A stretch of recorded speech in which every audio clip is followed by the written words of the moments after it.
Hi friends, welcome to women FM. రోజుకు ఒక topic తోటి మేము ముందుకు వస్తున్నాను కదండి. ఈ రోజు టాపిక్లో టీచర్స్ గురించి మాట్లాడుకుందామండి. గురుదేవో నమః కదా, గురుభ్యో నమః. అయితే నేను కూడా 20 years టీచింగ్ ఫీల్డ్లో ఉన్నానండి. కాకపోతే అంత ప్రైమరీ వాటిల్లోనే నా 20 years నేను గడిపేశాను. అందుకే నేను ఎప్పుడు హ్యాపీగా ఉంటాను. చిన్నపిల్లలు చాలా ఎక్స్ప్రెసివ్, వాళ్ళు సంతోషంగా ఉన్నా చెప్తారు, దుఃఖంగా ఉన్నా చెప్తారు, వాళ్ళకి అబద్ధాలు చెప్పడం రాదు, అసలు కరెక్ట్గా ఉంటారనమాట. ఈ మధ్య కాలంలో పూర్వకాలం అంటే ఒక్కొక్కళ్ళకి 11 మంది పిల్లలు 12 మంది పిల్లలుండి టీచర్లని కొట్టండి టీచర్ అల్లరి చేస్తున్నారు అలా చెప్పేవాళ్ళు.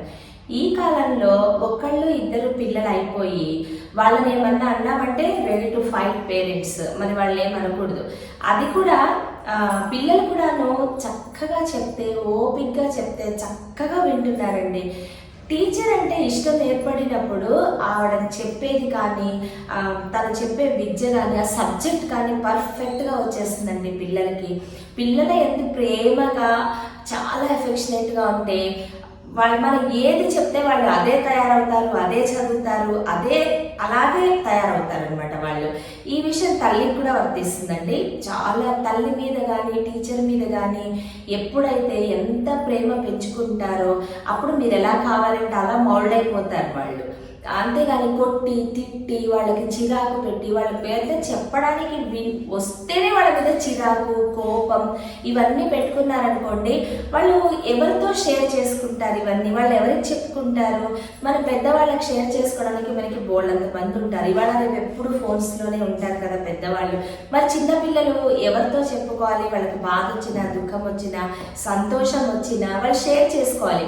వాళ్ళు ఈ కాలంలో తల్లిదండ్రులతో ఉండే టైం కన్నా కూడా టీచర్స్తో గడిపే టైం చాలా ఎక్కువ. ఎంతసేపు స్కూల్ ఉంటే వెతుక్కొని అంత టైం ఆ స్కూళ్ళల్లో కూడా జాయిన్ చేసే కొంతమంది పేరెంట్స్ ఉన్నారు. ఎందుకంటే మదర్ వర్కింగ్ కాబట్టి ఆవిడకి అంత టైం స్పెండ్ చేయడానికి వాళ్ళకి టైం ఉండదు. ఇంటికి పిల్లలు వచ్చేస్తే వాళ్ళని చూసుకోవడానికి ఉండదు. గ్రాండ్ పేరెంట్స్ ఉన్న ఇళ్ళు ఈ రోజుల్లో చాలా తక్కువైపోయాయి. కాబట్టి స్కూల్లో పిల్లల్ని కొట్టడము, చిరాకు పట్టడము, విసుక్కోవడము, వాళ్ళు ఏం చెప్పినా చాలా చిరాకు అయిపోవడము అలా ఉంటే చాలామంది పిల్లలు స్కూల్కి వెళ్ళడానికి ఏడుస్తూ ఉంటారండి. అది ఎందుకంటే వాళ్ళకి స్కూల్ అంటే ఇష్టం లేక, వెళ్తే వాళ్ళ మాట ఎవరు వినిపించుకోక, వాళ్ళకి ఏదన్నా చెప్తే ఎవరు వినక, వాళ్ళకి పాపం చాలా ఫ్రస్ట్రేషన్గా ఉంటుంది. ఇంట్లో ఏం చెప్తాము, ఎలా అయినా సరే వాళ్ళ స్కూల్కి పంపించేసేయాలి అనేసి.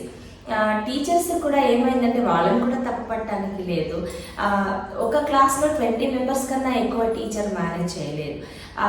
కొన్ని స్కూల్స్లో 40-45 members, ఈవెన్ నేను కూడా once upon a time 45 members కూడా డీల్ చేయాల్సిన. ఇంతమందితోటి ఇంత పేషెన్స్గా ఉండాలంటే టీచర్స్ కూడా కష్టమే. ఈ మధ్య నా మనవరాలు అడిగింది, అమ్మమ్మ స్కూల్లో క్లాస్లో మాట్లాడకూడదు, బస్సులో మాట్లాడకూడదు, ఇంట్లో అల్లరి చేయకూడదు, బస్సు ఎక్కే ముందు మాట్లాడకూడదు, బస్సులో ఫ్రెండ్స్తో కూడా మాట్లాడకూడదు, అలా మాట్లాడుతూ కూడా టీచర్స్ బస్సులో. మరి ఎప్పుడు మాట్లాడాలి? మేము ఎప్పుడు ఆడుకోవాలి, ఎప్పుడు ఫ్రెండ్స్తో మాట్లాడుకోవాలి? డిసిప్లిన్ అంటే ఎప్పుడు అలా అంటే మరి మేము ఎప్పుడు మాట్లాడాలి అని అడుగుతుందండి నన్ను. సో కరెక్టేనేమో పాప. వాళ్ళు కూడా టీచర్ కూడా వాళ్ళు ఏదైనా చెప్పడానికి ఈవెన్ ఇంట్లో మాట్లాడుతుంటే కదా, పెద్దవాళ్ళు మాట్లాడుతుంటే, పిల్లలు మాట్లాడుతుంటే మేనేజ్ లేదా నీకు మధ్యలో మాట్లాడుతూ అదే తింటారు. మీరు కాసేపు పాప ఏంటన్నా చెప్పున్నానని మేము మాట్లాడాలని చెప్పని వింటే వాళ్ళకి ఎంతో సంతోషపడతారు. మనం అనుకుంటాం కదండి చాలా తెలివైన వాళ్ళండి పిల్లలు, ఈవెన్ పెద్దవాళ్ళ కంటే తెలివైన వాళ్ళు. పసిగుడ్లే దగ్గర తీసుకున్నప్పుడు తల్లి దగ్గర తీసుకుందా బయట వాళ్ళు తీసుకున్నారనేది వాళ్ళు గమనించేస్తారు. మరి ఎల్కేజీ, యూకేజీ, ఫస్ట్ వీళ్ళకైతే చాలా ఇంటెలిజెన్స్ అండి. వాళ్ళు స్కూల్కి వెళ్తే అస్సలు అబద్ధం చెప్పారండి వాళ్ళు. టీచర్ కొడుతుంటే టీచర్ కొట్టారనే చెప్తారు. ఒకవేళ పేరెంట్స్తో వెళ్ళి నా ఎక్స్పీరియన్స్లో చెప్తున్నానండి, కొట్టినప్పుడు పేరెంట్స్ని తీసుకొచ్చారు వాళ్ళు. టీచర్ మీరు కొట్టారంటే లేదు నేను కొట్టలేదండి. లేదు టీచర్ మీరు అబద్ధం చెప్తున్నారు, మీరు నన్ను కొట్టారని చెప్తున్నారండి వాళ్ళు. సో అంత ఇదిగా ఉంటారు వాళ్ళు. మీరు వాళ్ళని కాసేపు ఆప్యాయంగా దగ్గరకు తీసుకుని వాళ్ళని మీరు కనుక వాళ్ళతో టైం స్పెండ్ చేస్తే వాళ్ళు అసలు ఏమనుకుంటున్నారు, ఏం ఊహించుకుంటున్నారు, మీ గురించి వాళ్ళు ఏమనుకుంటున్నారు, మీరంటే ఇష్టమా కాదా, ఎందుకు ఇష్టం లేదు కూడా అడగండి, వాళ్ళు చెప్తారు మీకు. విపరీతమైన అల్లరి చేస్తారు కొంతమంది పిల్లలు క్లాస్లో. వాళ్ళు క్లాస్ అంతా డిస్టర్బ్ చేస్తున్నారని చెప్పేసి వాళ్ళ మీద కొంతమంది మీద చాలా కోపం అయిపోతుంటారు. కొంతమంది సైలెంట్ వాళ్ళని చాలా దగ్గరకు తీసుకుని, ఈ పార్షియాలిటీ కూడా అండి పిల్లల మీద మెంటల్ హెల్త్ని చాలా డిస్టర్బ్ చేస్తుందండి. మీకు ఒకళ్ళు ఇష్టమైతే ఒకళ్ళు ఇష్టం లేకపోతే కూడా అవి మీరు చూపించద్దు పిల్లల ముందు. ఖచ్చితంగా టీచర్స్ ఇష్టం ఉన్నా లేకపోయినా ఒకవేళ బాగా అల్లరి చేసేవాళ్ళని ఎంగేజ్ చేయండి, వాళ్ళని మీ దగ్గర కూర్చోబెట్టుకోండి, వాళ్ళకి వర్క్ ఇవ్వండి. మ్యాథ్స్ టీచర్ అయితే మ్యాథ్స్ సమ్స్ ఇవ్వండి, వేరే టీచర్స్ అయితే బుక్స్ కలెక్ట్ చేయమని చెప్పండి. కలెక్ట్ చేసిన బుక్స్ మళ్ళీ ఇలాంటి వాళ్ళకి ఏదో ఒకటి కనుక మీరు ఎంగేజ్ చేసి ఉంచితే వాళ్ళు మీ జోలికి రాకుండా ఉంటారు. కొంతమంది చాలా బ్రిలియంట్, చాలా అల్లరి చేసేస్తూ ఉంటారు. వాళ్ళని మేనేజ్ చేయడానికి ఇవే ట్రిక్స్. వాళ్ళు ఎప్పుడు బిజీగా ఉంచాలండి. లేదా డల్లర్స్ వాళ్ళ దగ్గర కూర్చోబెట్టి నువ్వు ఎంత బాగా చదువుతావు కదా వాళ్ళకి కూడా చెప్తున్నాను, నువ్వు ఎంత ఇలా చెప్పండి. వాళ్ళని ఎంగేజ్ చేస్తారు, వాళ్ళకి చదువు వస్తుంది, వీళ్ళు ఎంగేజ్ అయి ఉంటారు. నేను నేర్పానని వాళ్ళు కూడా చాలా గొప్పగా ఫీల్ అయిపోతూ ఉంటారు. చిన్న చిన్న విషయాలకు సంతోషపడుతూ ఉంటారండి పిల్లలు. మనం వాళ్ళకి ఏమి డబ్బులు ఖర్చు పెట్టేసి మనమేం వాళ్ళకి చేయక్కర్లేదు. టీచర్ అంటే ఇష్టం వాళ్ళకి. జన్మంతా టీచర్ని గుర్తుపెట్టుకునే వయసు అండి 5th లోపలైతే. మీకు వాళ్ళని కనుక మేనేజ్ చేయడం వస్తే చాలా బాగుంటుందండి 5th క్లాస్ లోపల పిల్లలతోటి. పెద్దవాళ్ళైతే వాళ్ళకి ఎక్స్పీరియన్స్, వాళ్ళకి అన్నీ తెలుస్తాయి, వాళ్ళకి ఎలా మేనేజ్ చేయాలో తెలుస్తుంది. బిలో 5th క్లాస్కి అయితే వాళ్ళు ఏం చెప్తారు, మీరు ఏం చెప్పినా ఇంటికి వెళ్ళి వాళ్ళ పేరెంట్స్తో చెప్తారు. కొంతమంది పేరెంట్స్ పట్టించుకుంటారు, కొంతమంది పట్టించుకోరు. ఈ కాలంలో కనుక టీచర్ కొట్టింది తిట్టింది తెలుసా అంటే పేరెంట్స్ అసలు చాలా కోపంగా ఉన్నారు. మేము కొట్టడానికి పంపిస్తున్నామండి మా పిల్లల్ని, చదువుకోవడానికి కదా, వాళ్ళకి చెప్పొచ్చు కదా, మీ వల్ల కాకపోతే మాకు చెప్పొచ్చు కదా.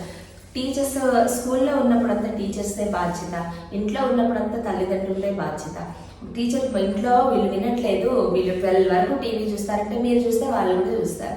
మీరు 9 కల్లా పడుకునే అలవాటు ఉంటే వాళ్ళు కూడా పడుకుంటారు. వాళ్ళు పడుకున్నాక లేచి కావాలంటే మీ పనులు మీరు చేసుకోండి. అంతేగాని మేము ఇంతే ఉంటాం, మేము చెప్పినట్టే వినాలంటే వినరండి. వాళ్ళకు కూడా అభిప్రాయాలు ఉన్నాయి, ఆలోచనలు ఉన్నాయి, మనసు ఉంది. వాళ్ళు అవన్నీ మైండ్లో పెట్టుకుని వాళ్ళతో ఎవరు ప్రేమగా ఉన్నారు, ఎవరు కొడుతున్నారు, ఎవరు తిరుగుతున్నారు, ఎవరు ఆప్యాయంగా ఉన్నారు, ఇవన్నీ మీరు ఈవెన్ స్కూల్లో టీచర్స్, ఇంట్లో పేరెంట్స్ వాళ్ళని కూర్చోబెట్టుకుని మాట్లాడండి. అప్పుడు వాళ్ళు అన్నీ మీతో షేర్ చేసుకుంటారు. వాళ్ళ గుడ్ టచ్, బ్యాడ్ టచ్, ఎవరేం చేస్తున్నారు, ఎవరు ఎలా మాట్లాడుతున్నారు, పేరెంట్స్ ఎలా ఉన్నారు, నైబర్స్ అన్నీ మీతో షేర్ చేసుకుంటారండి. మీకున్న 24 అవర్స్లో 12 అవర్స్ వర్కింగ్ అయినా కూడా ఒక్క ½ అవర్ పిల్లలతో ఓన్లీ వాళ్ళ మాటలు వినడానికి మాత్రమే మీరు టైం స్పెండ్ చేయండి. ఈవెన్ స్కూల్లో టీచర్స్ కూడా అన్ని క్లాసులు అఫ్కోర్స్ బిజీ ఉంటారు, వాళ్ళని ఎంగేజ్ చేయాలి. ఇంట్లో టెన్షన్స్, బయట టెన్షన్స్ అన్నీ ఫేస్ చేయాల్సి ఉంటుంది. విమెన్ కాబట్టి వాళ్ళకు కూడా చాలా ఫ్రస్ట్రేషన్లో ఉంటారు. ఇవన్నీ బ్యాలెన్స్ చేసుకుంటూ పసిపిల్లల్ని అంత పేషెన్స్గా మేనేజ్ చేయడం కష్టం కాబట్టి మీరు కూడా డెఫినెట్గా వాళ్ళ బెస్ట్ వాళ్ళు చేస్తారు.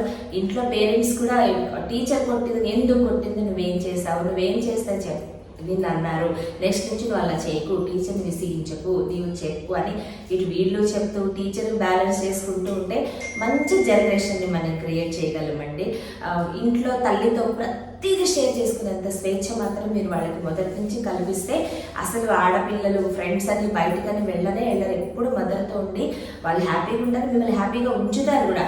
మీరు ఎప్పుడైతే వాళ్ళ కోసం అన్నీ విని వాళ్ళ సంతోషం కోసం మీరు చేస్తున్నారని వాళ్ళకి తెలిసింది అనుకోండి, వాళ్ళు అసలు తప్పు చేయటం కానీ, బయటకు వెళ్ళటం కానీ, మిమ్మల్ని వదిలిపెట్టి వాళ్ళు మీకు నచ్చని పని వాళ్ళు చేయరండి. ఆల్మోస్ట్ అఫ్కోర్స్ ఏజ్ బట్టి వాళ్ళ అగ్రెసివ్నెస్, హార్మోనల్ దీన్ని బట్టి కొంచెం అప్పుడప్పుడు ఇదైనా కూడా మనం పెద్దవాళ్ళం కాబట్టి కొంచెం పేషెన్స్ తోటి వాళ్ళని డీల్ చేయగలిగితే చాలా బాగుంటుందండి. వాళ్ళ ఎమోషన్స్ని వాళ్ళు చిన్నపిల్లల కన్నా పెద్దవాళ్ళే కొంచెం కంట్రోల్ చేసుకోగలం కాబట్టి ప్రతిదీ వాళ్ళతో మాట్లాడండి, వాళ్ళతో షేర్ చేసుకుని వాళ్ళు చెప్పేది వినండి ఫస్ట్.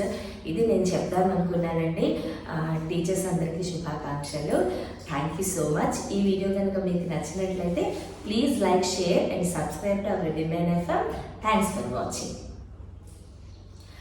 ఇంకోటండి, ఈ మధ్య టీచర్ కొట్టారని కాల్ చేశారనమాట ఒక పేరెంట్. చేస్తాడన్నారు, ఏం టీచర్ ఇంట్లోనే బోల్డ్ అని, మాకు అసలు ఒంట్లో, మా అబ్బాయికి ఒంట్లో బాగాలేదు, మా పిల్లలకు బాగాలేదు, అలాగే స్కూల్కి వచ్చి నేను ఎంత చేశాను, ఇది ఇదంటే ఆవిడ మీరు చేశారంటే కరెక్టే, కానీ స్కూల్కి వచ్చి ఆ ఫ్రస్ట్రేషన్ అంతా మా పిల్లల మీద చూపిస్తే వాళ్ళు రోజు ఇంట్లో స్కూల్కి వెళ్ళమని ఏడుస్తుంటే మరి మేము ఎలా చేయమండి, మీరు కొంచెం తగ్గించుకొని కొంచెం చూడండి అని చెప్తున్నారు. పిల్లల్ని కొట్టి నేను ఒక స్కూల్లో వర్క్ చేసేదాన్నండి. ఆవిడ మంచివారండి, నేను ఆవిడ తప్పు చెప్పట్లేదు. టీచర్ కొట్టకపోతే ఎలా ఉంటారు, మీరు కొట్టండి, పేరెంట్స్ చూడకుండా కనపడని ప్లేసెస్లో కొట్టమని చెప్పేవాళ్ళు ఆవిడ.